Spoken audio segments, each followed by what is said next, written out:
Bonjour à tous et bienvenue pour le quart d'heure US, la seconde émission quotidienne de CMC Markets qui débute à 15h45. Je suis Nicolas Chéron, stratégiste pour vous servir et nous sommes aujourd'hui le mardi 24 janvier 2017.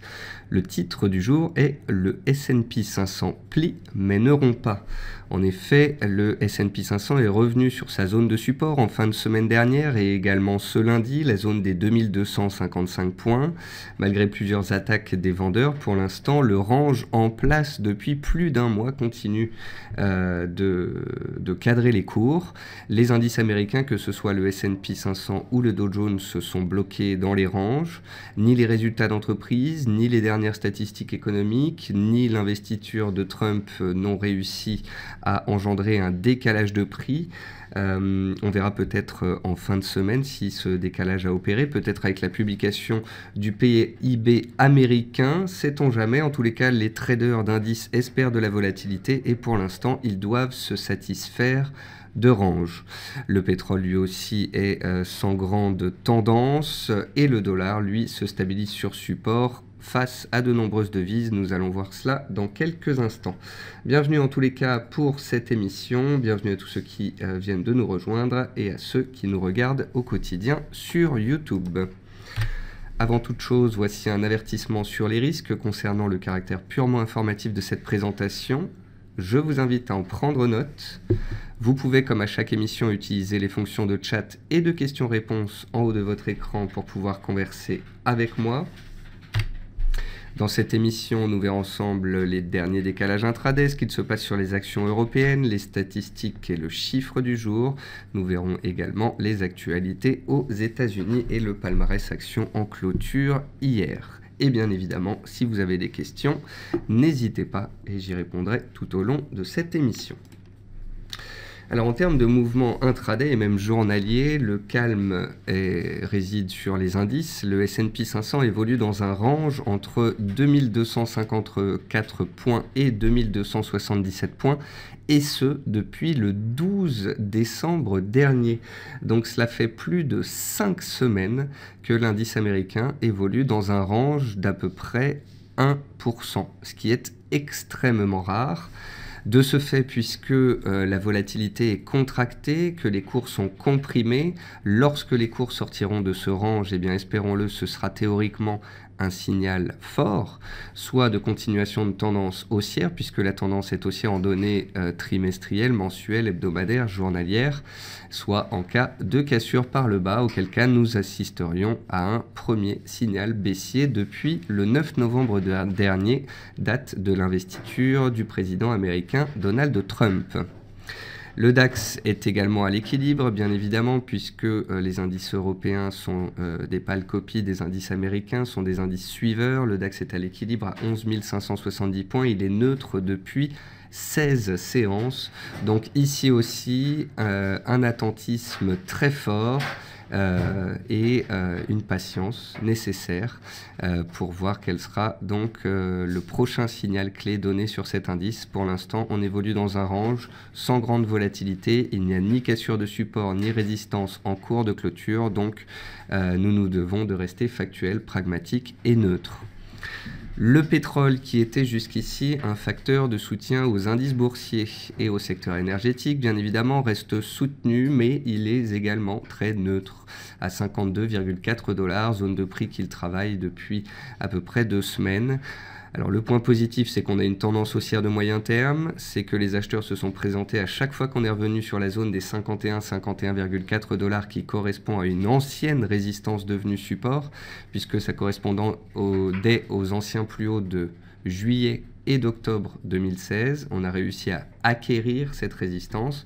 Elle fait désormais support, c'est un point positif. Pour autant, le momentum acheteur, c'est-à-dire la tendance, eh bien, reste très neutre à court terme. Donc patience ici aussi, tout comme sur les indices boursiers. Et puis, pour corroborer cet attentisme, cette volatilité faible, cette complaisance des opérateurs sur les marchés, notons un nouveau plus bas mensuel du VIX, le Volatility Index, également surnommé indice de la peur, à 13,52 points.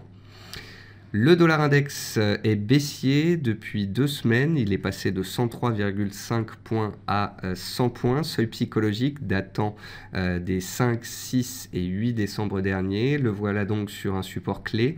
La tendance est baissière sur le dollar. C'est la raison pour laquelle la tendance est haussière sur l'euro-dollar, la livre contre le dollar australien contre le dollar et également l'or. Si, dans les séances à venir, eh bien, le dollar devait matérialiser un creux sur ce seuil support, ce seuil psychologique des 100 points, eh bien, on pourrait connaître des reflux sur l'or, l'euro et la livre, voire des retournements baissiers. Par contre, tant que le dollar restera ancré dans une tendance baissière et en l'absence de réaction forte sur les 100 points, eh bien, restons factuels. Le dollar reste baissier et ce jusque nouvel ordre. Le dollar sous pression à cause notamment des propos récents de Donald Trump et ou de membres de son équipe au sujet du fait qu'un dollar fort pourrait être négatif pour l'économie américaine. D'ailleurs, au sujet du dollar, on note que la paire USD-Yen matérialise un double creux sur le support des 112,6 points. Est-ce que ce double creux va se transformer en double bottom et donc en retournement haussier sur la paire USD-Yen? Donc en gros, est-ce que le dollar va réussir à redémarrer à la hausse dans le sens de sa tendance de fond? Nous devrions être fixés rapidement sur le sort de la monnaie américaine. Et puis, pour vous parler matières premières agricoles, nous avions parlé d'un haut de canal haussier de moyen terme qui avait été atteint sur le café Robusta dans la zone des 2268-2270 dollars la tonne.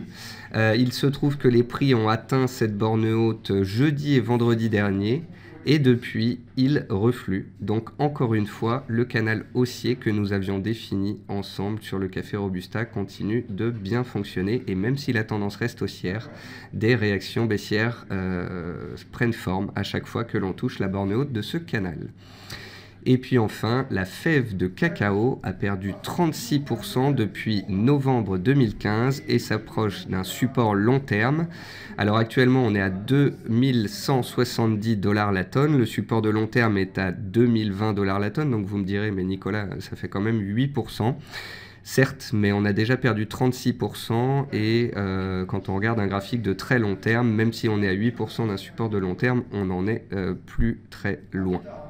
Voilà, donc je surveillerai bien évidemment la fève de cacao si on revenait sur ce support majeur et on verrait alors si ce support tient ou si au contraire on devait le casser. Dans les meilleures et les moins bonnes performances de l'Eurostoxx 50, aujourd'hui le secteur qui est animé c'est le secteur bancaire avec donc Generali qui prend part dans Intesa. Donc vous avez Generali qui gagne 10%, Intesa qui perd 4% et vous avez l'ensemble des bancaires européennes qui sont soutenus, notamment les bancaires espagnols, Banco Bilbao et Banco Santander, et puis Société Générale qui pointe le bout de son nez à la 3e position du palmarès des plus fortes hausses de l'Eurostoxx. Et dans les baisses, on retrouve des dossiers défensifs, notamment comme Deutsche Telekom, Sanofi ou encore Essilor. Essilor, souvenez-vous, j'en parlais lundi dernier sur BFM, j'expliquais qu'une hausse de 15%, eh bien, c'était une magnifique performance pour une action du CAC 40.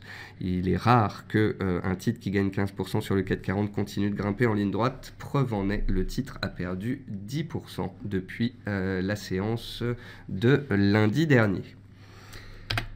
Côté statistique, l'indice PMI manufacturier pour la zone euro est ressorti supérieur aux attentes à 55,1 points alors que le consensus tablait sur 54,8 points et l'indice PMI des services est ressorti inférieur aux attentes à 53,6 points alors que le consensus attendait 53,9 points. Globalement, les indices PMI manufacturiers sont ressortis supérieurs en France, en Allemagne, mais par contre sur les services, eh bien l'Allemagne a déçu et l'Europe également.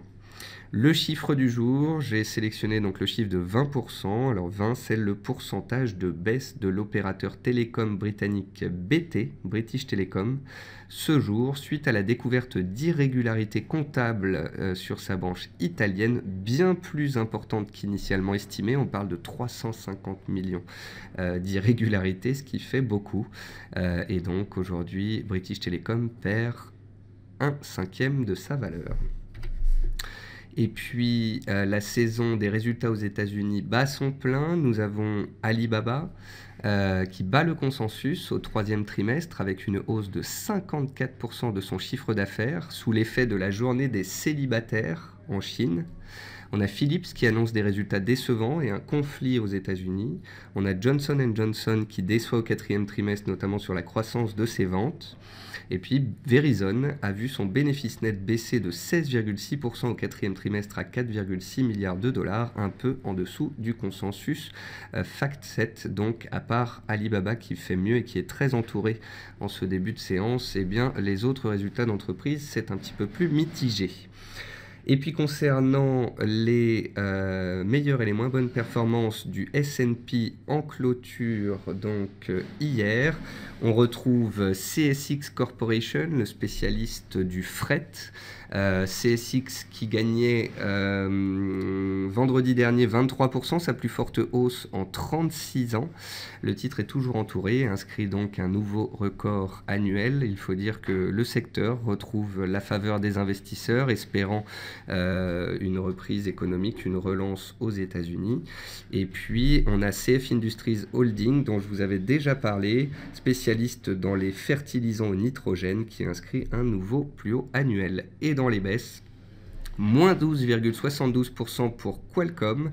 Alors Qualcomm, on en avait parlé parce que la société était attaquée par les autorités coréennes à cause d'une position dominante, un abus de position dominante. Ensuite, ce sont les États-Unis qui, à leur tour, ont étudié la question et Apple a même porté plainte contre Qualcomm, dénonçant une situation de monopole et des prix excessifs. C'est la raison pour laquelle donc Qualcomm a perdu 12% hier.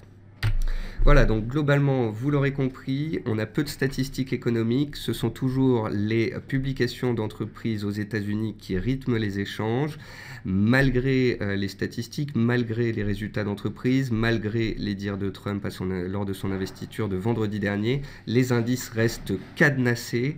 C'est une situation rare, c'est une compression forte. La sortie devrait être puissante. Il convient de patienter néanmoins pour voir quel sera le tempo donné par le marché. Est-ce que les acheteurs vont garder la main alors que l'on consolide latéralement depuis un mois le tout dans des tendances haussières, ou est-ce que un grain de sable va se faufiler dans le mécanisme des indices et engendrer des cassures de support? Pour l'instant, on a des attaques de support, mais que ce soit sur le DAX, le CAC ou le S&P 500, les acheteurs s'y présentent à chaque fois. Seule une cassure en cours de clôture pourrait potentiellement changer la donne. Voilà, sur ce, c'est la fin de cette émission. J'espère vous retrouver donc demain matin à 10 h pour la matinale. Et je vous souhaite à tous une très bonne fin d'après-midi, une bonne soirée.